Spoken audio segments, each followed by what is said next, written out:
नमस्कार. मागील काही दिवसापासून इन्फानाइट बीकन आणि ट्रेड्स या आपल्या संस्थेबद्दल उलटसुलट चर्चा मार्केटमध्ये चालू आहेत. काही अडचणीमुळे पेमेंट्स लेट झाले आहेत. त्यामुळे सभासदांमध्ये नैराश्याची भावना तयार झाली आहे. त्यातच काही विरोधक आणि काही समाजकंटक आपल्या संस्थेची बदनामी करण्यासाठी ॲक्टिव्ह झाले आहेत. येणकेणे प्रकाराने संस्था बंद कशी पडता येईल यासाठी अनेक शक्ती कार्यरत आहेत. वेगवेगळ्या सोशल मीडियाचा वापर करून फेसबुक असेल, इंस्टाग्राम असेल किंवा यूट्यूबच्या माध्यमातून आपल्या संस्थेची बदनामी करण्याचा प्रयत्न अनेक जण करत आहेत.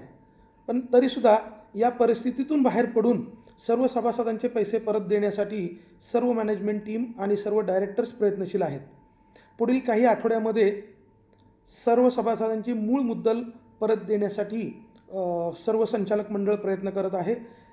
त्याचबरोबर येत्या 6 महिन्यामध्ये सर्व सभासदांची मूळ रक्कम परत कशी जाईल याच्यावरती खूप चांगला पर्याय निघालेला आहे आणि त्याच्यावरतीच सगळेजण काम करत आहेत.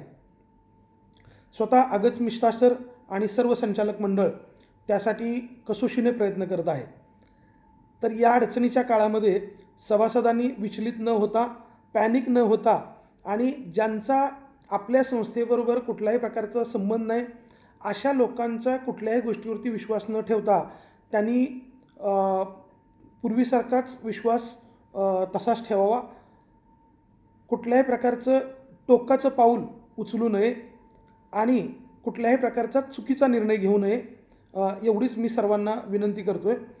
ही सिस्टम पूर्वपदावरती आणण्यासाठी सर्वच जण प्रयत्नशील आहेत. त्यासाठी कोर टीम पार्टनरचं सुद्धा खूप मोठं योगदान आहे. तरी सर्वांना पुन्हा एकदा विनंती करतो, सर्वांनी संयम राखावा. थँक्यू. धन्यवाद.